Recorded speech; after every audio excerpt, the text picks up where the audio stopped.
Bonjour, alors dans cette formation nous allons nous initier ensemble, enfin du moins je vais vous initier au référencement naturel. Donc je vais vous montrer tout ce que vous avez besoin de savoir d'un point de vue vraiment ici théorique, mais vous allez voir que il y aura quand même quelques petits trucs techniques, mais si vous voulez aller vraiment plus loin, je vous invite à suivre ma formation donc sur le référencement naturel de son blog. Et donc, vous pouvez la trouver sur mon site. Donc, à travers aussi ce diaporama, puisque c'est sous la forme d'un diaporama que je vous propose ça, vous allez apprendre ce que c'est que le référencement naturel, et puis ses éléments fondamentaux.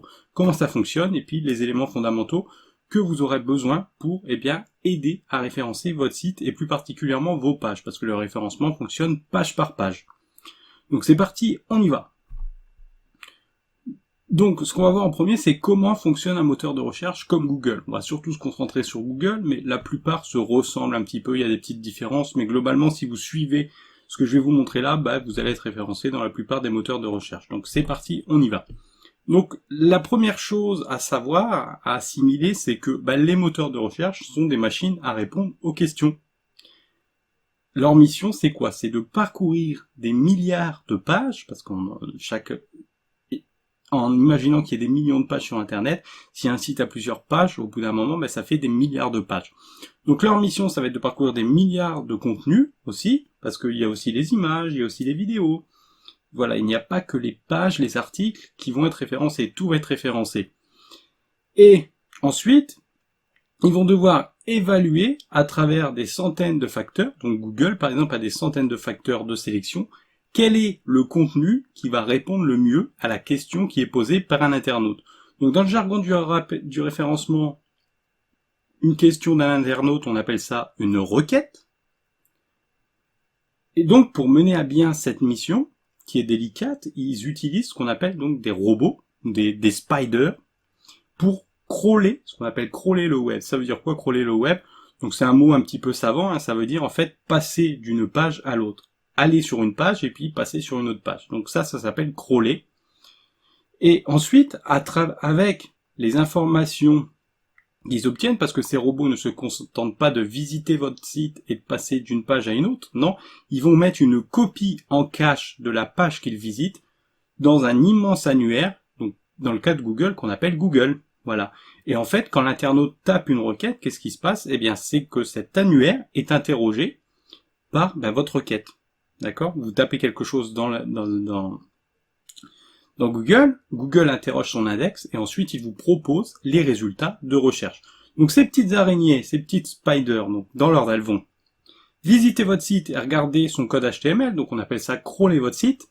Elles vont regarder comment est fait de manière le code de votre site, où est-ce qu'il faut cliquer.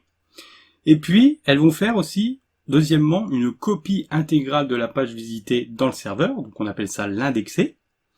Et ensuite, quand un internaute va lancer cette requête sur Google, l'index va être interrogé et il va afficher toutes les pages qu'il a copiées sous forme de résultats. Donc ça, on appelle ça les SERP, donc les SERP, ou la SERP en fait c'est les résultats de recherche, et les SERP c'est les pages de résultats de recherche.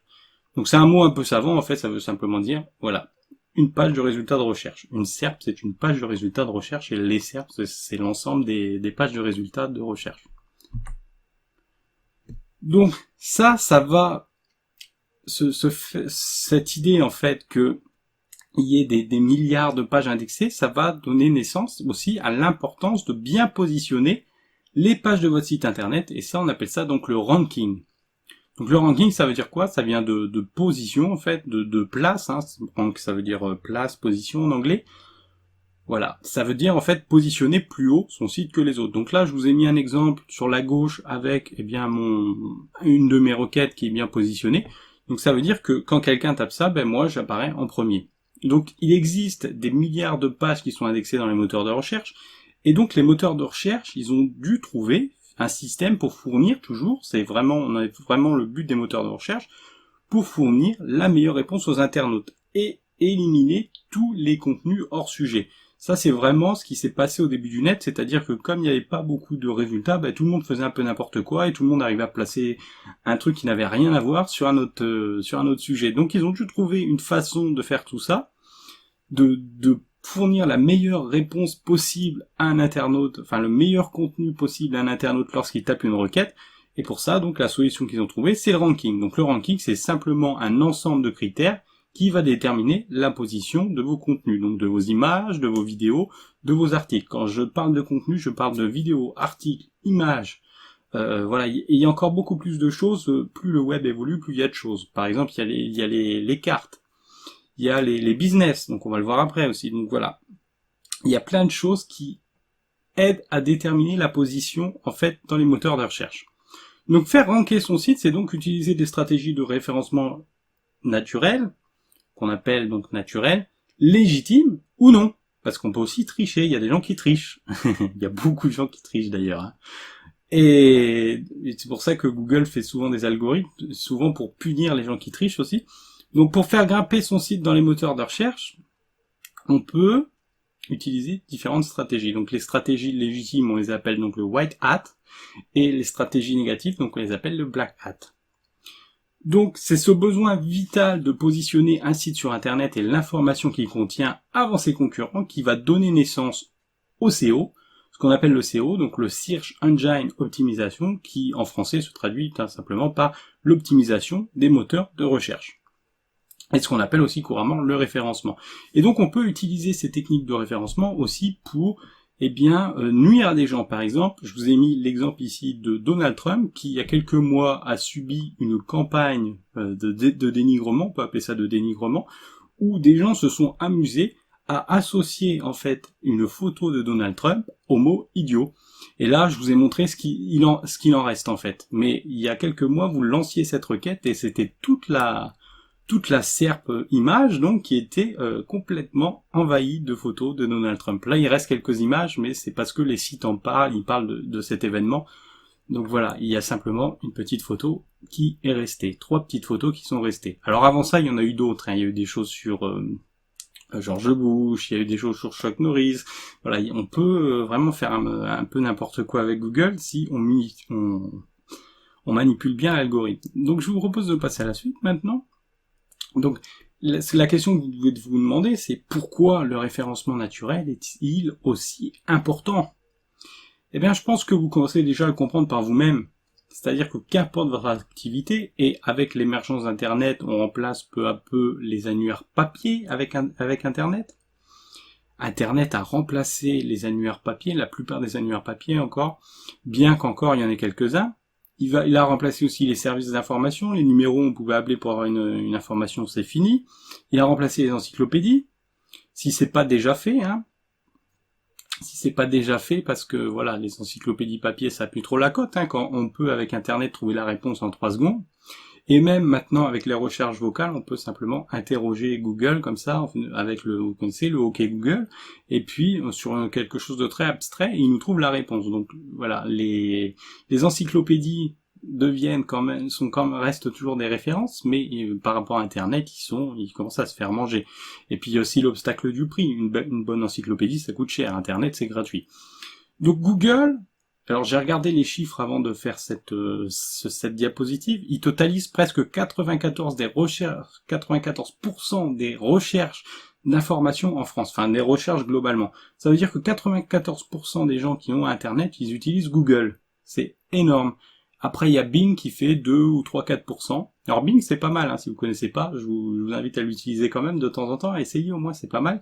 Il y a Quant aussi, Quant qui fait beaucoup de publicité que vous connaissez, mais qui lui est à moins de 1% du marché en France. Donc vous voyez, la pub ne fait pas tout, et Google est encore le mastodonte. Alors peut-être que ça va changer dans les années à venir. En tout cas, moi je fais cette vidéo, il est à 94% des recherches d'information. Donc si les moteurs de recherche ne vous trouvent pas, et c'est plus particulièrement Google, vous n'existez pas sur Internet. On ne vous trouve pas facilement, et le reste de votre travail ne va pas compter, même si la page que vous faites, par exemple le contenu que vous proposez est génial, si votre article est génial, si votre vidéo est géniale, eh bien si personne n'est là pour le voir, personne ne pourra le dire. Donc Google, et surtout le référencement naturel, c'est essentiel à la fois pour le e-commerce, parce que par exemple si vous vendez un produit en ligne, eh bien une image, une fiche produit, un article bien positionné, ou tout ça à la fois, ça va vous amener des clics. Et des clics, ça fait quoi? Ça amène des ventes derrière, potentiellement. Pour le business aussi.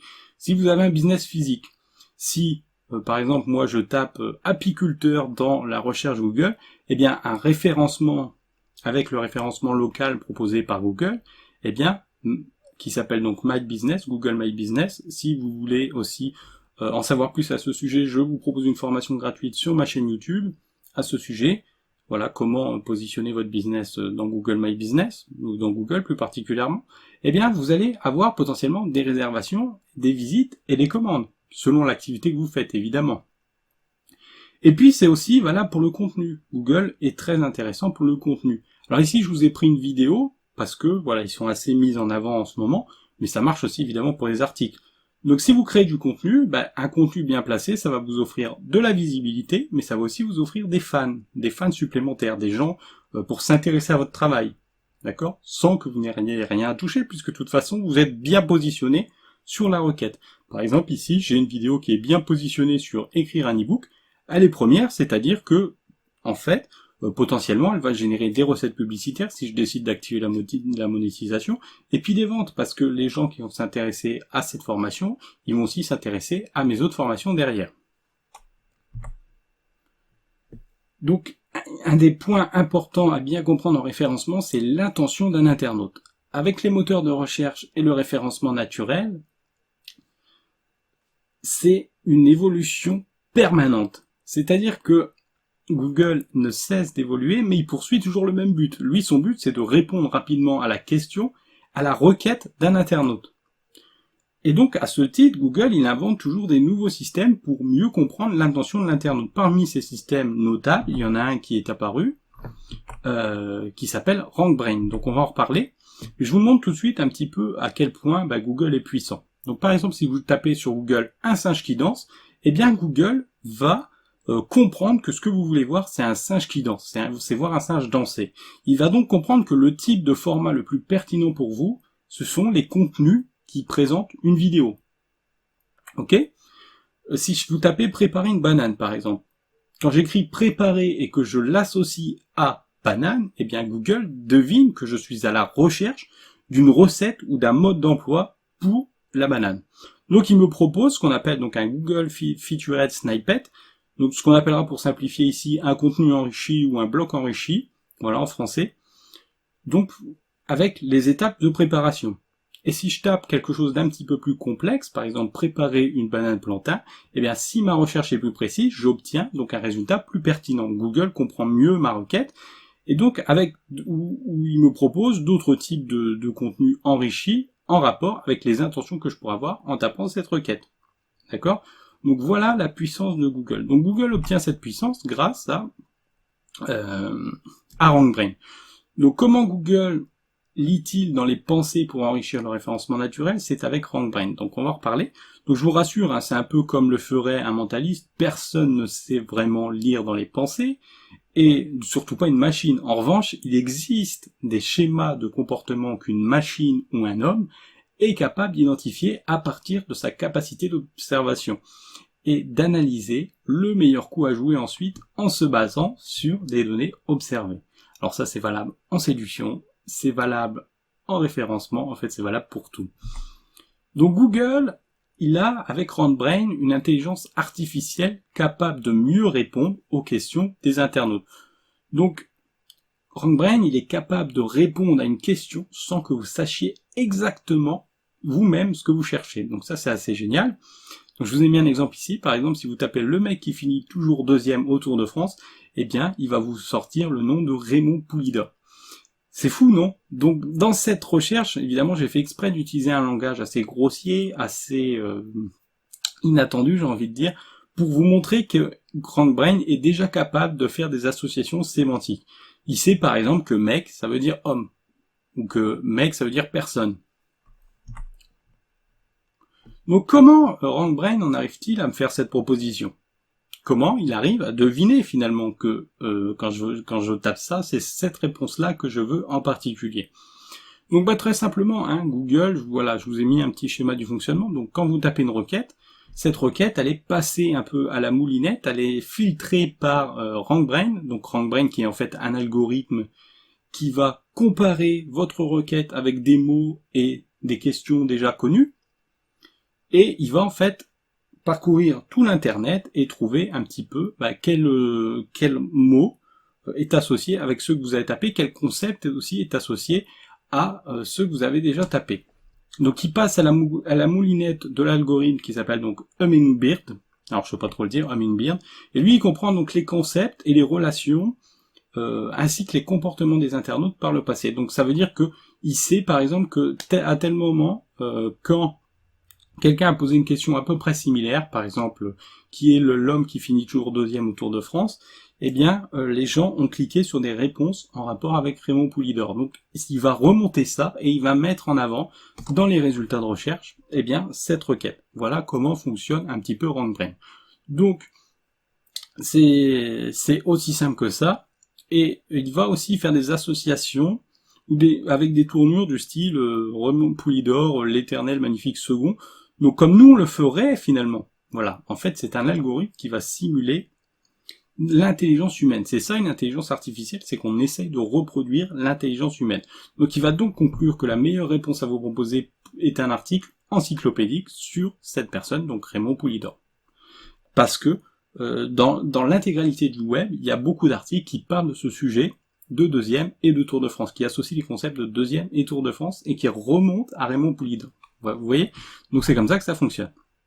Alors, est-ce que le monde sera bientôt contrôlé par une IA? C'est ce qu'on peut se demander. Eh bien non, hein. On n'y est pas encore. Il y a beaucoup de fantasmes sur l'intelligence artificielle. La preuve, c'est que quand on challenge Google, ces associations neuronales, parce que c'est ça aussi simuler l'intelligence artificielle, comment on apprend quelque chose nous-mêmes? Eh bien, on associe un concept à un autre. D'accord? La meilleure façon d'apprendre, c'est d'associer par exemple une couleur avec quelque chose, ou d'associer voilà, des lettres ou des groupes de mots avec d'autres. Eh bien, donc quand on challenge un petit peu Google et qu'on exagère un petit peu, donc là par exemple j'écris le mec qui finit toujours deuxième à vélo, vous voyez j'ai un peu complexifié ma requête, et là il trouve pas. Parce que par exemple il s'est pas encore associé vélo à cyclisme. Enfin dans ce groupe de mots, il n'arrive pas à associer vélo à cyclisme. Ce qu'un humain normal saurait faire très facilement. Mais vous y trompez pas, RankBrain il fonctionne déjà très bien. Comme le montre cet exemple, donc ici je vous ai écrit par exemple quelle est la marque avec une pomme comme logo. Là il est capable de me dire que c'est Apple.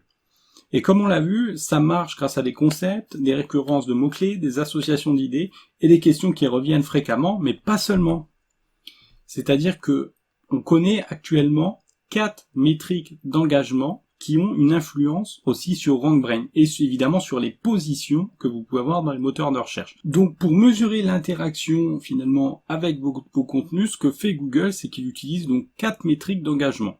Donc il y a pour ça le taux de clic, donc c'est la comparaison en fait de votre taux de clic avec ceux de vos compétiteurs, c'est-à-dire que par exemple si vous avez une recherche classée première, mais que quand il affiche dans les résultats de recherche, eh bien le deuxième a beaucoup plus de taux de clic, vous allez remonter.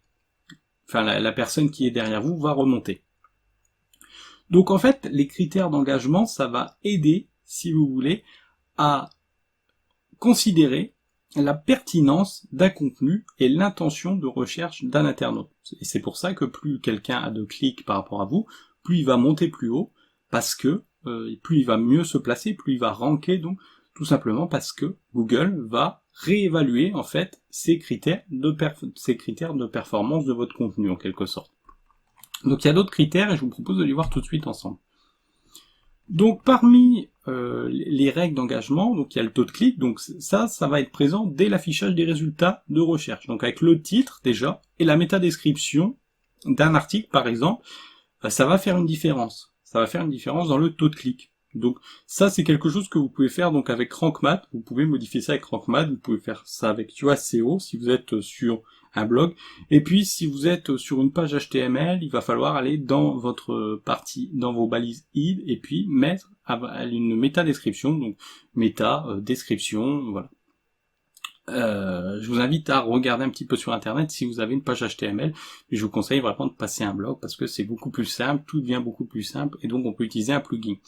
Donc plus un titre et plus sa métadescription vont être attractifs dans les moteurs de recherche, parfois même putaclic, il faut le dire, Alors putaclic, ça veut dire quoi? Ça veut dire que c'est un titre qui est fait pour attirer la curiosité, en gros. Hein. Donc on dit clickbait en anglais. Donc plus vous allez attirer de clics vers vous, en comparaison des pages de contenu qui vont vous concurrencer, et donc plus vous allez envoyer un signal d'engagement à Google comme quoi votre résultat est plus pertinent par rapport à l'intention d'un internaute, et bien plus vous allez être mis en avant. Donc ça c'est valable autant pour une image, le nombre de clics sur une image par exemple, qu'une vidéo, le nombre de clics, et puis plus une vidéo aura de clics, plus une vidéo aura de vues, plus elle sera mise en avant. Voilà. Donc le temps passé sur une page ou sur une vidéo, ça aussi c'est important. Donc c'est un autre facteur que les moteurs de recherche utilisent pour déterminer votre score de référencement en quelque sorte, votre rang dans les résultats de recherche. Donc comment on mesure le temps des gens, le temps des personnes qui passent du temps sur votre page? C'est très simple. Hein.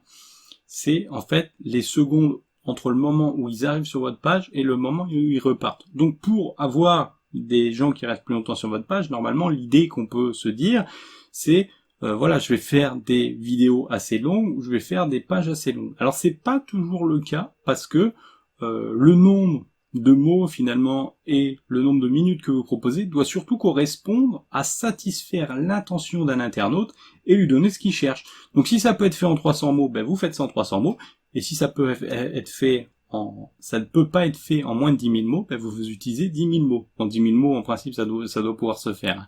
À moins que vous écrivez un article d'anthologie, ça peut arriver. Moi, j'écris par exemple parfois des articles de 6 000 mots. Voilà, mais c'est vraiment la couverture de tout un sujet. Donc, les visiteurs, le principe clé, c'est que les visiteurs qui viennent sur votre site doivent obtenir ce qu'ils attendent par rapport à la requête qu'ils ont faite quand ils consultent une page. Et si vous faites ça, normalement, il n'y aura pas de problème.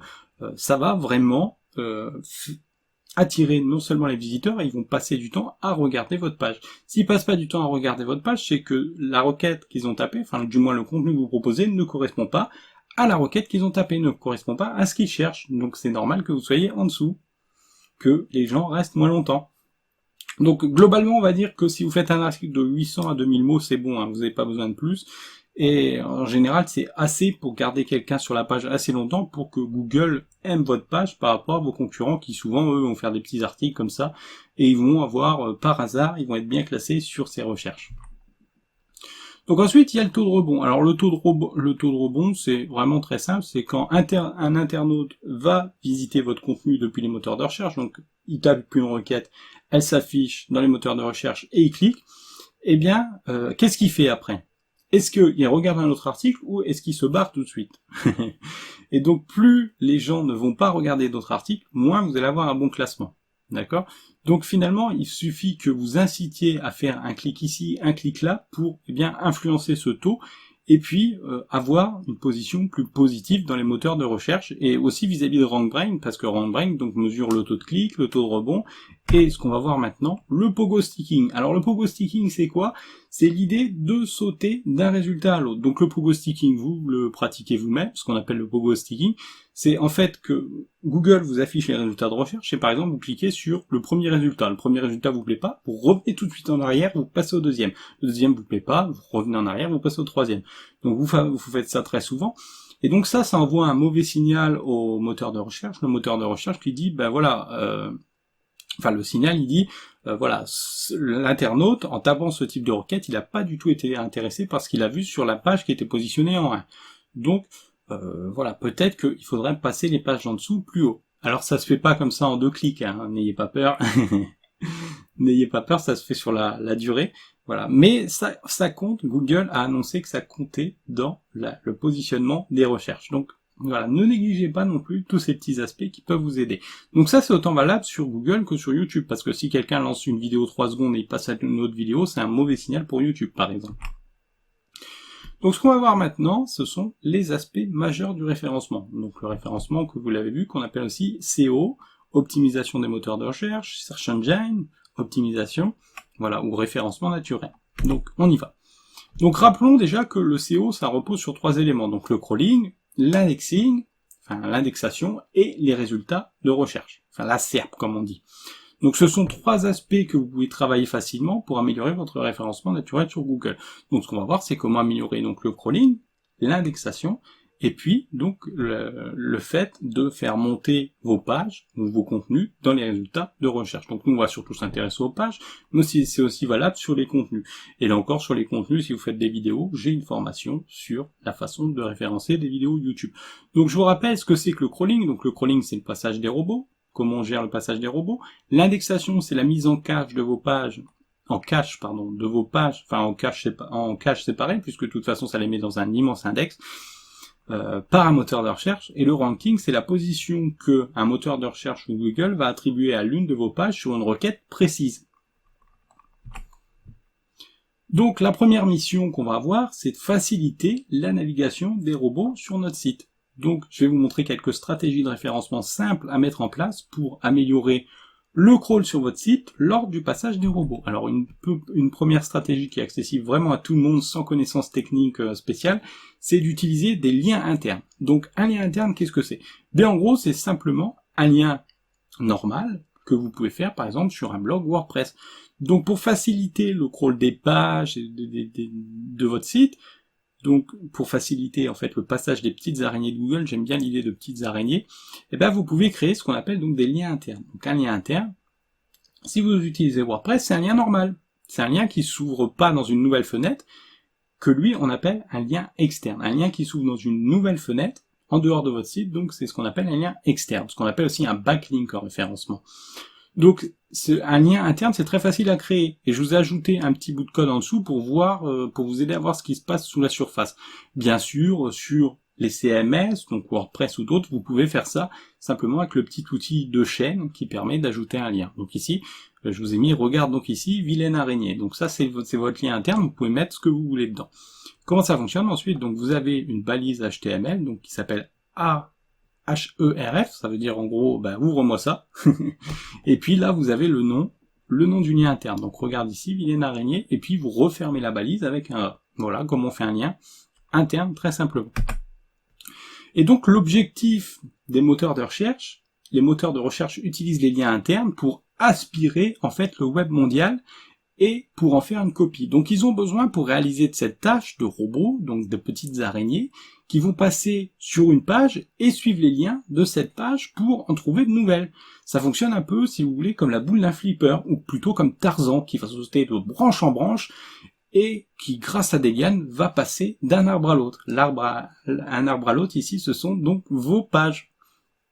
Et donc, ces lianes, c'est quoi? Ce sont simplement les liens que vous allez mettre dans vos différentes pages vers une autre page. Voilà. Donc, je vous ai mis ici l'exemple parfait de la façon dont vous pouvez réaliser vos liens internes et faire circuler un robot qui viendra visiter l'une de vos pages. Alors, j'ai ici pris un schéma. Alors, il y a d'autres possibilités pour créer des liens internes. Mais ici, j'ai essayé de prendre un schéma donc que j'ai été réalisé avec l'outil de simulation de PageRank de SEO Quantum. Alors, le PageRank, c'est un concept qu'on va apprendre tout à l'heure. Donc, l'idée, c'est quoi? En fait, c'est pour conserver la puissance des pages. Voilà. En gros, c'est ça. Donc comment ça fonctionne? Très simplement ici, imaginons que j'ai un site donc avec 1, 2, 3, 4, 5, 6, 7 pages, et bien voilà le type de lien que je devrais faire pour faire circuler en fait les petits robots entre toutes les pages, tout en gardant la puissance de chacune de ces pages. D'accord? Ce qu'on appelle aussi parfois le jus de référencement. Donc ici, c'est le principe de base. Maintenant, je vous ai mis un cas concret, un exemple concret. Bon, alors c'est pas des vrais mots-clés, mais vous allez voir qu'on peut déjà se faire une idée un petit peu de ce que je veux exprimer. Donc votre site est un site sur la Xbox, donc sa page principale est une page sur la Xbox, d'accord? Il a, pour aller avec la Xbox, vous allez probablement faire des pages sur les accessoires d'Xbox, les jeux Xbox, le Xbox Live, vous allez acheter une Xbox, vous allez parler des tournois éventuellement, et puis vous allez parler d'une page où vendre sa Xbox. Donc sur votre page principale, vous allez à chaque fois mettre des liens vers ces pages-là. Donc par exemple la page Xbox va faire un lien vers la catégorie accessoires, enfin la page accessoires, ça peut aussi être une catégorie. Elle va faire un lien vers Xbox Live. Voilà, acheter une Xbox et vendre sa Xbox. Et puis sur la page Xbox, on va par exemple faire un lien vers la page Xbox Live. De la page Xbox Live, on va faire un lien vers la page acheter une box. De la page acheter une box, on va faire de la page On va envoyer vers la page tournoi Xbox, voilà. Et comme ça, on va faire circuler des robots. De la même manière, sur la page accessoires Xbox, ben, on va refaire une page vers Xbox pour bien montrer que la page la plus importante là-dedans, c'est Xbox. C'est pour ça que si vous voulez, cette page-là, elle y a deux liens. Elle a deux liens, vous voyez. Un lien qui part là et puis un lien qui revient là, de manière à envoyer le robot, mais à le faire revenir quand même. D'accord? Ça fait boum, boum. D'accord? Vous voyez le principe?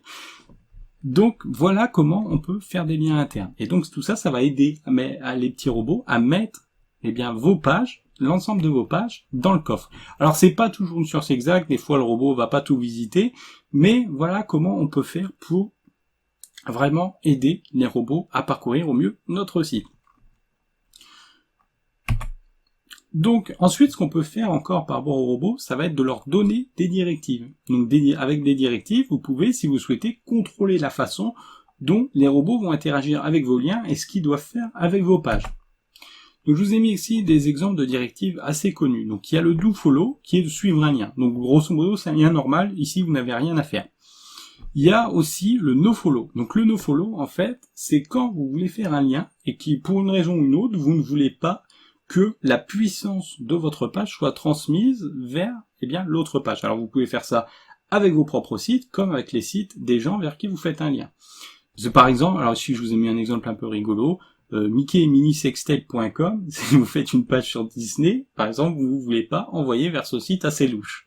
Eh bien, vous allez utiliser l'attribut real nofollow.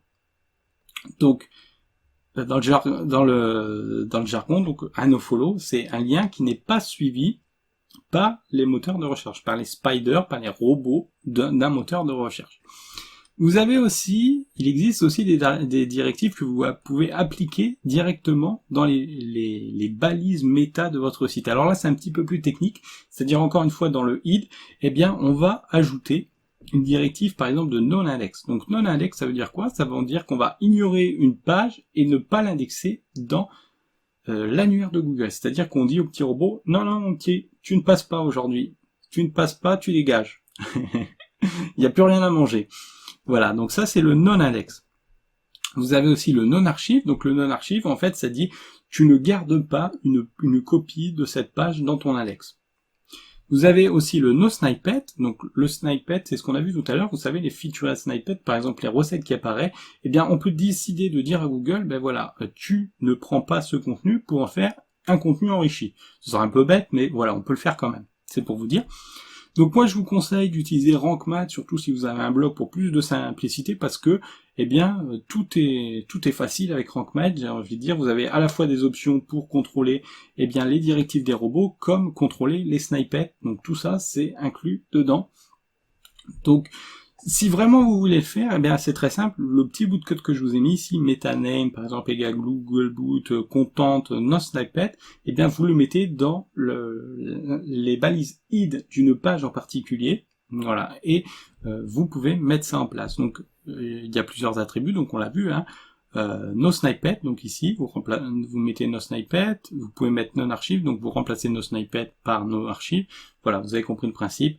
C'est ce qu'on a vu tout à l'heure, donc no index, voilà. Et puis il y en a encore d'autres, voilà, mais ici je vous ai mis les principaux, ceux qui permettent vraiment de faciliter ou alors de contraindre le passage des robots. Alors bien sûr, je vous l'ai pas dit, mais vous pouvez, alors on va voir ça tout de suite, vous pouvez soumettre aussi un sitemap à Google, donc vous pouvez faire ça depuis la Search Console. Donc ce qu'on appelle un sitemap, en fait, c'est une liste, si vous voulez, des liens, des articles ou des pages de votre site, et aussi des images, parce qu'il y a aussi des sitemaps pour les images. Et donc, vous pouvez soumettre ça à Google par l'intermédiaire de la Google Search Console. Donc c'est un outil gratuit. La seule chose que vous avez à faire, c'est en fait de soumettre un petit fichier sur votre FTP et de le lancer. Ensuite, c'est actif. Et avec ça, vous pouvez contrôler pas mal de paramètres pour aider en fait à l'indexation de Google sur Google, et puis aussi un peu voir vos résultats, voir les mots-clés qu'on recherche, voilà, les mots-clés qu'on recherche, vos positions sur certains mots-clés, voilà, il y a pas mal de statistiques. Je vous invite à jeter un œil ou à suivre ma formation pour avoir plus de détails techniques sur ce sujet, suivre ma formation sur le référencement. Vous avez aussi la possibilité de créer des redirections 301, donc une redirection 301, c'est une redirection qu'on appelle permanente. Donc la redirection 301, en fait, c'est un pont entre une ancienne page et une nouvelle. Donc bien sûr, La nouvelle page, elle doit correspondre à l'ancienne au niveau contenu, ou éventuellement simplement quelques petits changements. Et ça, donc, c'est utile, par exemple, quand vous changez le nom d'une page. Par exemple, vous avez une page qui s'appelle référencement naturel et vous décidez de l'appeler référencement naturel Google. Vous changez donc son adresse. Vous utilisez donc une redirection 301 qui va permettre de faire ça. Vous pouvez aussi le faire pour des besoins fonctionnels. Par exemple, vous avez un site e-commerce, la catégorie n'existe plus, ou la catégorie a évolué. Eh bien, vous créez une redirection pour renvoyer vers la nouvelle catégorie. Et donc, si vous faites ça, en fait, ça vous permet de conserver à la fois le trafic que vous pourriez avoir en provenance des moteurs de recherche. Donc par exemple, si vous avez une page référencée, si vous changez son adresse, elle n'existera plus dans les moteurs de recherche. Maintenant, si vous faites une redirection, ça va venir sur la page qui n'existe plus. Bien sûr, il faut la garder, la page qui n'existe plus, ou la catégorie qui n'existe plus, pour que ça puisse renvoyer sur la nouvelle. Et puis donc, ça va aussi actualiser les informations dans les moteurs de recherche. Donc par exemple, la métadescription, et puis l'adresse de la page. Voilà, donc vous conservez le temps, en faisant une redirection 301, vous conservez le trafic, et puis en plus vous mettez à jour les informations. Donc les redirections 301, ça peut aussi se faire via le fichier htaccess à la racine de votre site. Donc ça, encore une fois, je vous invite à regarder un petit peu comment on fait, mais le mieux c'est utiliser le plugin RankMath, encore une fois, parce que RankMath vous permet de gérer directement vos redirections. Ensuite, un facteur très important, ça va être l'optimisation des mots-clés et de son site. Alors, l'optimisation des mots-clés, c'est très simple. C'est-à-dire que pour chaque requête, on va faire en sorte que, on ait une page. Voilà, c'est aussi simple que ça. Pour chaque requête qui nous intéresse, c'est de créer le contenu à référencer sur des requêtes très particulières qui nous intéressent dans le cadre de notre business, par exemple, ou dans le cadre de notre activité sur Internet, ou le domaine où on est. Et puis, on va rédiger des contenus en choisissant des mots-clés stratégiques pour, notre activité. Alors, un mot-clé, donc je vous l'ai dit, c'est en fait une requête sur laquelle vous allez référencer vos pages. Donc, il existe trois types de mots-clés. Trois types de mots-clés que vous pouvez donc trouver. Alors, je vais vous en reparler après. Vous pouvez trouver ça, par exemple, grâce à des logiciels, des services. Par exemple, vous avez l'outil de planification des mots-clés, et puis vous avez d'autres services. Vous avez, par exemple, KW Finder, que vous pouvez trouver sur Google, et vous avez keywordtool.io, là où vous pouvez trouver des mots-clés, et puis vous avez aussi d'autres services, par exemple, comme Yoda Insight, donc je vais vous en reparler. Donc, bref, il existe trois types de mots-clés. Donc, vous avez les mots-clés génériques. Alors, donc, par exemple, un mot-clé générique, ça va être, par exemple, tuer, ça va être jeu vidéo. Ça va être danse, ça va être quelque chose de vraiment très simple. Là, on peut vraiment parler de mots-clés. Vous avez les requêtes moyennes, donc par exemple tuer Renault. Bon, alors je me suis un peu amusé ici, mais c'est pour vous aider à comprendre. Ça pourrait être par exemple faire des crêpes, voilà, quelque chose de moyen en fait. Comment séduire une femme, voilà, par exemple. Quoique c'est un petit peu long, comment séduire une femme. Comment séduire, on va dire, voilà. Vous avez les requêtes beaucoup plus longues, donc par exemple tuer Renault avec un Scooby-Doo multicolore. Voilà, donc ça n'existe pas, mais c'est vraiment pour vous donner un exemple concret. Comment faire des crêpes avec du chocolat, par exemple. Voilà, typiquement on est là-dedans. Donc l'avantage des mots-clés génériques, ça va être qu'ils vont attirer beaucoup de trafic. Le désavantage, c'est évidemment que c'est très concurrentiel, et puis la motivation des internautes est peu claire. Par exemple, si je tape chaise de jardin, voilà, vous allez pas vraiment savoir quelle est l'intention derrière des internautes. Est-ce qu'ils ont besoin d'une définition? Est-ce qu'ils ont besoin d'une image? Est-ce qu'ils ont besoin de voir le produit? Est-ce qu'ils ont besoin, si dans le cas de tuer, est-ce qu'ils ont besoin d'une arme? Est-ce qu'ils ont besoin de technique? On ne le sait pas. Ensuite, donc sur les requêtes moyennes, l'avantage, il est déjà beaucoup plus évident. C'est-à-dire que l'intention est plus claire, tuer Renault, donc c'est plus ciblé déjà. Donc on va avoir plus de facilité à proposer un contenu plus pertinent et ciblé. D'ailleurs, les requêtes moyennes, si vous en avez la possibilité, c'est ce que je vous conseille de travailler. Maintenant, ça va être très difficile parce que vous allez avoir de la concurrence derrière, donc il va falloir aller chercher des liens vers cette page pour arriver à monter dessus. Donc ça reste quand même concurrentiel, mais il y a des fois c'est intéressant. Donc avec les requêtes moyennes, vous avez aussi la possibilité de créer une page qui va satisfaire à la fois l'internaute et les moteurs de recherche. Par contre, le désavantage, c'est que donc parfois ça reste concurrentiel, et puis ça va nécessiter aussi de créer un contenu 10 fois meilleur que le premier, ce que j'appelle moi un contenu de référence. Voilà. le meilleur contenu du web sur le sujet, sur cette requête en particulier, sur ce mot-clé en particulier. Alors on dit par convention mot-clé, mais en fait un mot-clé c'est souvent une expression clé. Par exemple, comment tuer Renaud, c'est une expression clé. D'accord ? Ce n'est pas un simple mot. Et puis vous avez les expressions longues. Donc tuer Renaud avec un Scooby-Doo multicolore.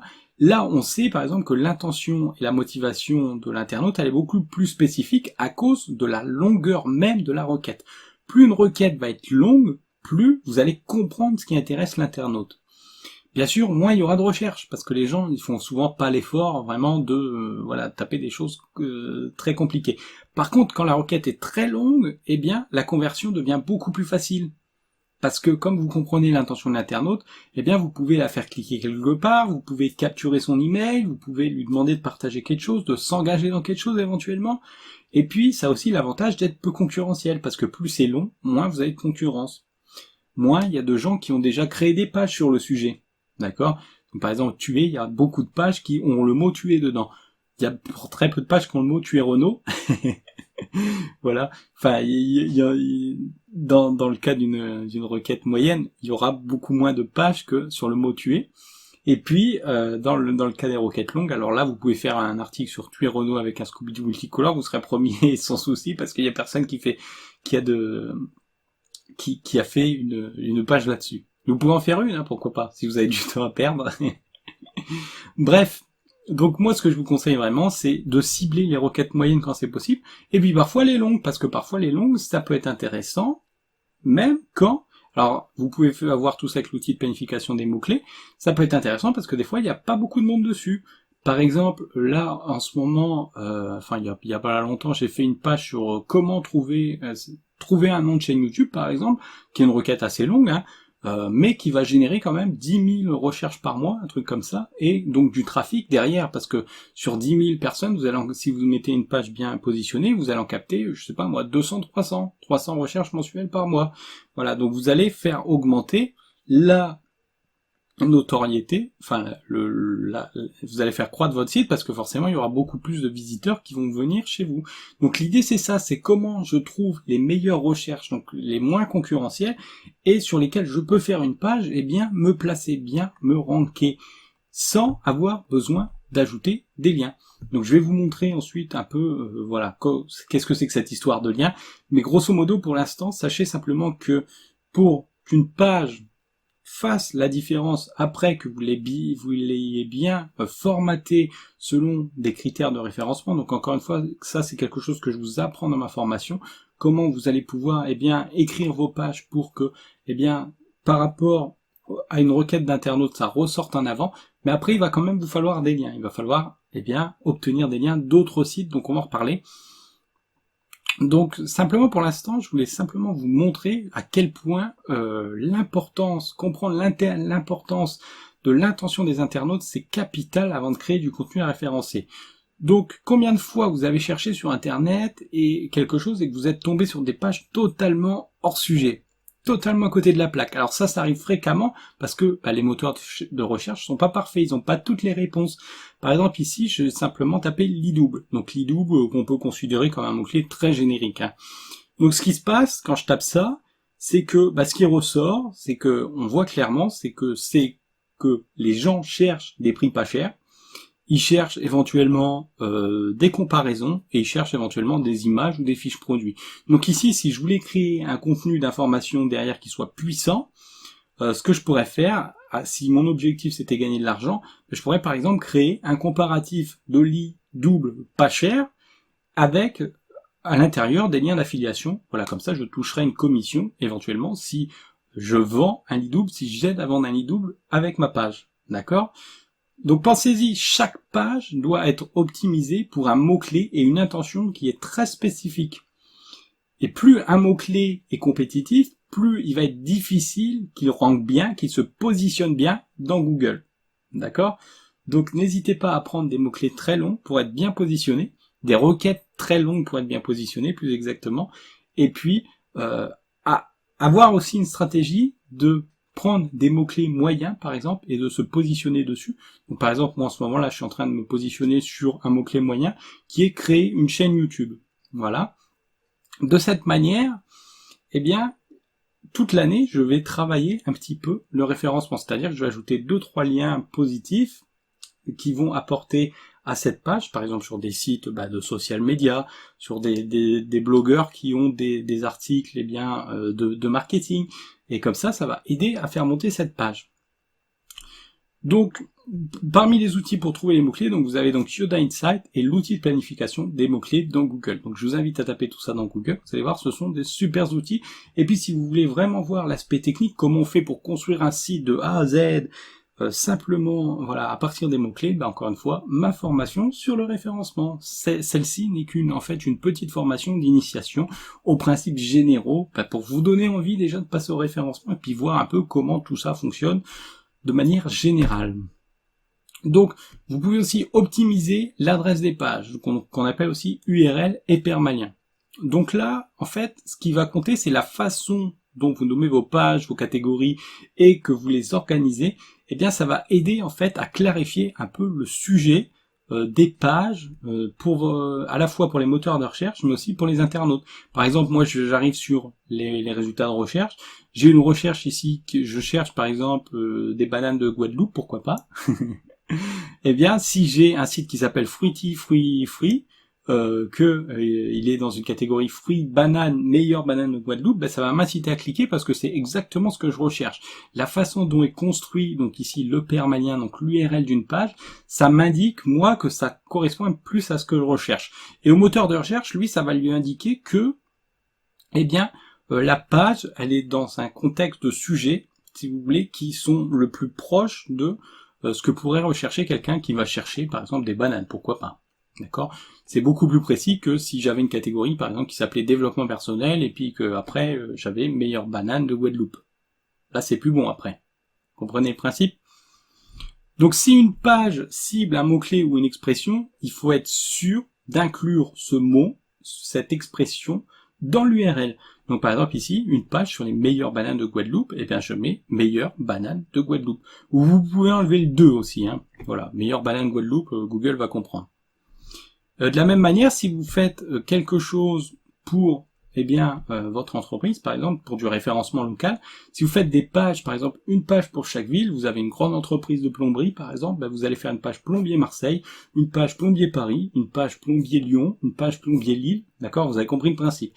Voilà. Et vous pouvez même faire ça pour les petites villes. Pourquoi? Très simple. Et il faut évidemment que le contenu que vous allez créer à l'intérieur de ces pages soit spécifique à par exemple des événements dans votre ville, par exemple des événements de la ville de Marseille. Comme ça, Google va comprendre que vous parlez de quelque chose qui est proche de la personne qui fait la recherche. Donc ça, vous pouvez le voir, vous pouvez taper le nom de votre ville dans Google, et puis vous allez voir que les pages qui vont ressortir, ça va être les pages qui sont le plus proches de vous, finalement. Si vous tapez par exemple, je ne sais pas moi, association de sport, le nom de votre ville, vous allez trouver les pages qui vont être mises en avant, c'est les pages donc qui vont parler association de la ville de, voilà, blablabla, blablabla. D'accord? Donc c'est très important dans votre page de parler un peu le même vocabulaire, les mêmes histoires que les pages qui dans votre ville font déjà quelque chose. Voilà, n'hésitez pas à faire des liens vers eux, par exemple, pour être bien raccord avec eux. Et puis, de mettre à l'intérieur le lien de votre ville. Parce que Google, il est intelligent, mais il comprend pas tout non plus.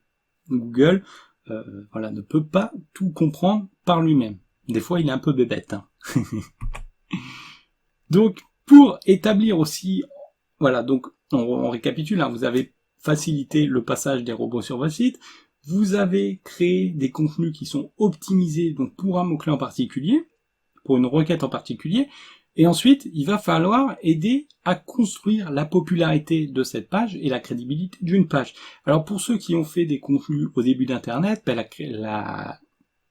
crédibilité est venue naturellement.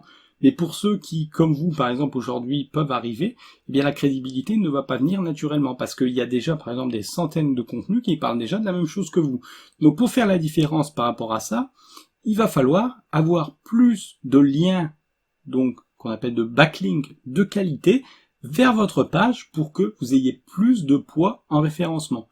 Donc cette idée de poids de lien, ça s'appelle le PageRank. Donc le PageRank, c'est un peu l'équivalent d'une élection présidentielle ou du bouche à oreille classique. C'est-à-dire que plus on va parler de vous de manière positive, et plus des gens reconnus vont parler de vous, et plus vous allez gagner en crédibilité politique et dans la confiance des gens, dans la confiance de l'opinion. Et donc chaque voix ne possède pas la même valeur. C'est-à-dire que par exemple, si vous êtes soutenu par Facebook, ben, vous allez avoir une voix qui compte 10. Si vous êtes soutenu par le site du gouvernement italien, par exemple, pourquoi pas, vous allez avoir une voix qui compte 10. Par Wikipédia, pareil. Voilà, des sites très reconnus ont un poids énorme en référencement. Si vous avez un lien sur l'un de ces sites, ben, c'est génial pour votre site.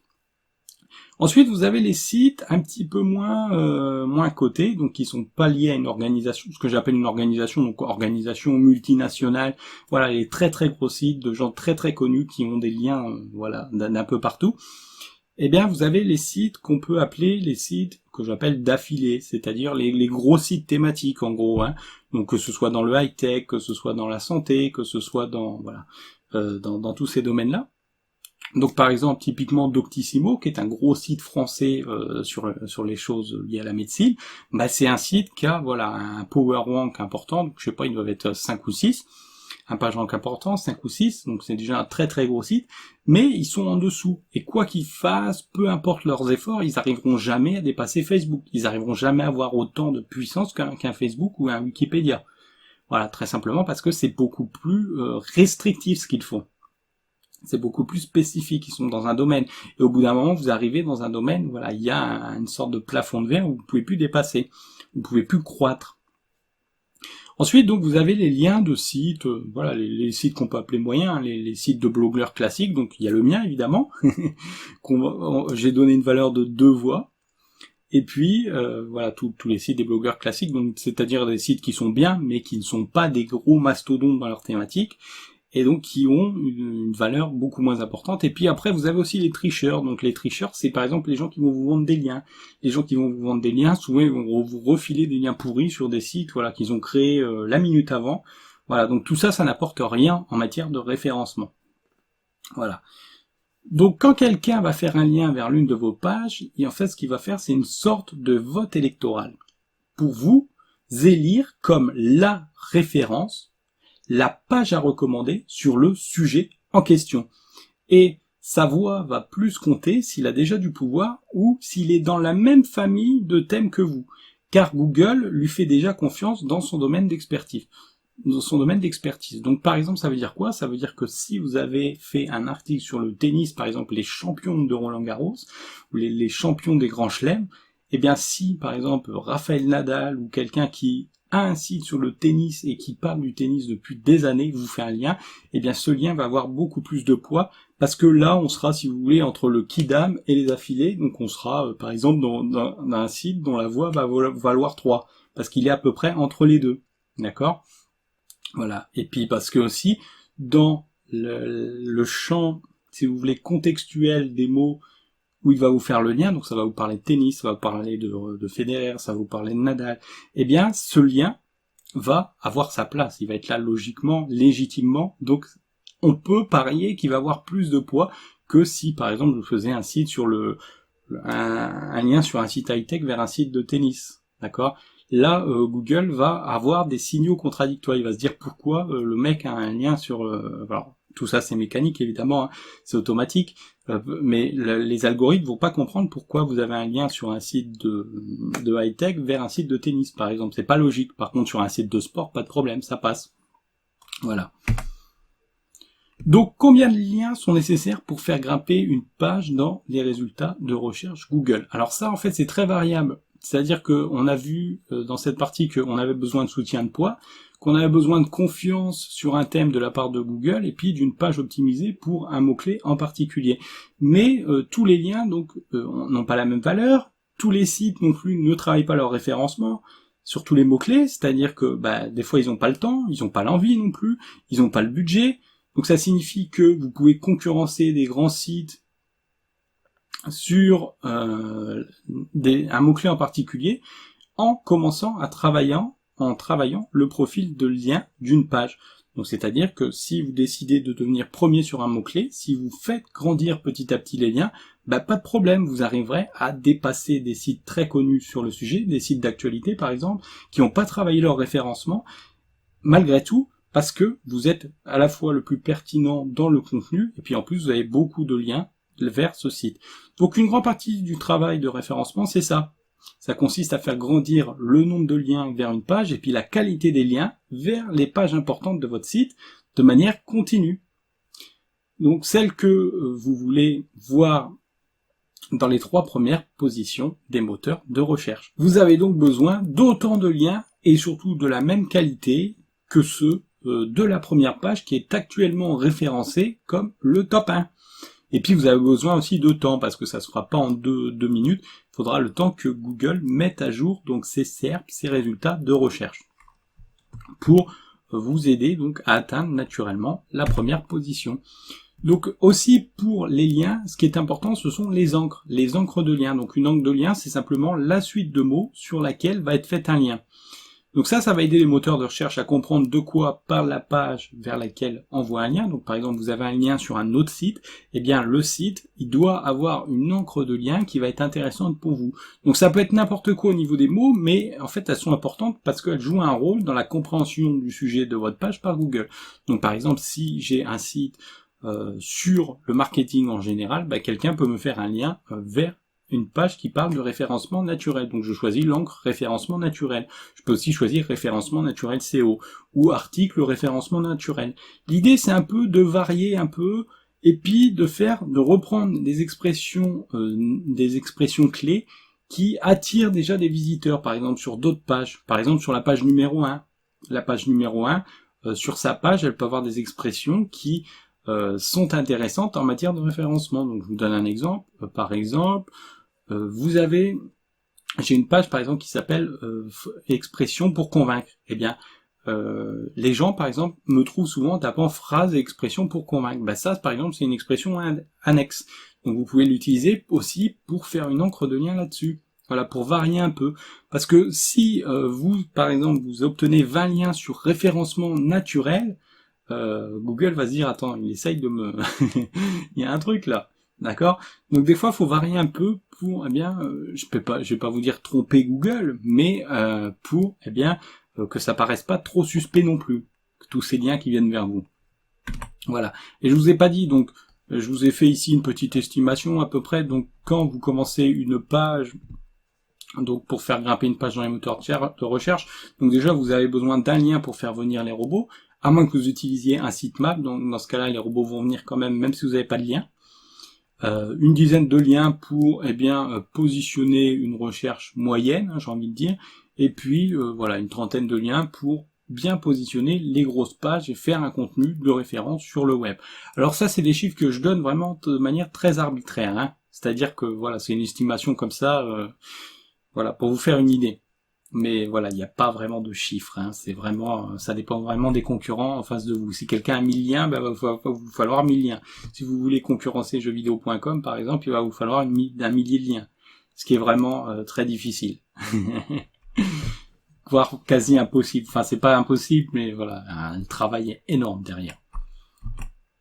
Donc aussi, et puis on va arriver à la fin de cette formation, j'espère qu'elle vous a plu. Ce qui va être important, c'est une bonne expérience utilisateur, parce que vous l'avez sûrement déjà remarqué, donc une bonne expérience utilisateur, c'est quoi? C'est la vitesse, c'est le design, c'est la facilité à utiliser votre site sur tous les navigateurs. Ça est apparu très récemment, alors je sais pas, il y a quelques années quand même, et parce que tout simplement le web a vu l'émergence du mobile, et aujourd'hui, alors je vous ai mis un chiffre ici encore arbitraire, 50% des recherches sur internet sont faites avec un mobile. Alors j'ai pas regardé les chiffres exacts, mais la dernière fois que j'avais regardé par exemple sur mon site, il y avait au moins 50% de visiteurs qui venaient depuis un mobile. Aujourd'hui, je pense que c'est encore beaucoup plus. Donc ce qui a conduit de plus en plus de moteurs de recherche à analyser l'ergonomie, le design, la fonctionnalité, pour voir si elle était adaptée au mobile, afin que, on puisse proposer la meilleure expérience possible aux internautes. Il y a aussi la technologie AMP qui a été inventée. Donc AMP c'est quoi? En fait, c'est que pour que votre site s'affiche plus vite, Google va stocker vos pages dans son propre, je sais pas comment on dit, son propre index, enfin son propre index mobile, et il va vous fournir une version beaucoup plus rapide, une version par exemple sans gros trucs JavaScript, voilà, complètement avec du texte. Bon, moi, je suis pas fan du tout de ça, parce que voilà, ça empêche pas mal de choses qu'on peut faire sympa avec un site. Voilà, donc je vous conseille, si vous voulez adapter la vitesse de votre site et l'ergonomie, donc je vous ai mis aussi les liens pour tester les outils, hein. Donc pour tester les compatibilités, donc par exemple pour tester la compatibilité, je vais y arriver, mobile, vous pouvez le faire avec l'outil ici Mobile Friendly de Google. Pour tester la vitesse, vous pouvez le faire avec le PageSpeed Insight de Google. Pour tester vos Google Reach Snippet, vous pouvez faire ça donc avec, alors là il faudra chercher par vous-même parce que Structured Data Testing Tool c'est pas évident. Bah, vous pouvez taper ça dans Google, hein, Structured Data Testing Tool. Je vous conseille de le faire avec RankMath encore une fois parce que c'est beaucoup plus simple. C'est parce que en fait les structured data donc qui sont faites avec le site schema.com ou schema.org, je sais plus exactement, .org je pense. Voilà, c'est un petit peu compliqué après. Ça demande quand même des compétences là où on est au niveau supérieur de tout ce qu'on a vu jusqu'à maintenant. Donc je vous invite vraiment à les faire avec RankMath. Donc vous pouvez créer des structured data, des données structurées, donc pour vos produits, pour vos reviews, pour vos livres, pour vos cours, pour vos événements. Voilà, et puis il y en a d'autres encore que j'ai pas en tête. Pour les personnes aussi, si vous faites une page sur une personne. Donc je vous invite à regarder tout ça directement dans RankMath. Il y a un onglet qui vous permet de faire ça. Et puis aussi pour améliorer un peu une bonne expérience utilisateur, Google et Chrome, surtout Google Chrome, a incité les webmasters à passer en HTTPS et en SSL. Donc pour faire ça très simplement, je vous conseille de passer directement par un hébergeur qui le fait directement. Donc moi je vous conseille mosanweb.com qui est mon hébergeur personnel et qui pourra vous aider à faire ça. Si vous voulez améliorer la vitesse de votre site, je vous ai aussi fait sur mon site un article donc il s'appelle Accélérer la vitesse de WordPress. Alors je l'ai pas mis ici, j'ai dû le mettre derrière, voilà. Donc vous pouvez, sur cette page, je vous dis merci d'avoir suivi mon guide d'initiation au référencement naturel de Google parce qu'on arrive à la fin. Et donc vous pouvez compléter cette formation et suivre ma formation payante pour référencer votre blog, donc qui est beaucoup plus technique, donc directement sur Udemy. Donc voici l'adresse si vous voulez essayer ça. Je vous la remettrai dans la description de cette vidéo. Si vous voyez cette vidéo directement sur mon site, elle sera directement sur le côté, en bas à droite. Et puis vous pouvez aussi donc suivre mon guide pour accélérer la vitesse de votre blog WordPress qui lui est disponible donc sur mon blog. Et donc vous pouvez, voilà, simplement en tapant cette adresse dans votre navigateur. Donc je vous ai fait 4 vidéos qui aident à améliorer considérablement la vitesse d'un blog et donc à rentrer un petit peu plus dans les critères de Google puisque la vitesse est aussi un facteur c'est un facteur de référencement de Google, l'un des facteurs de référencement de Google, même si c'est pas le plus important. Puis voilà, puis il me reste plus qu'à vous dire à plus tard pour une nouvelle aventure éducative ensemble. Alors je vous dis à très vite. Allez, salut!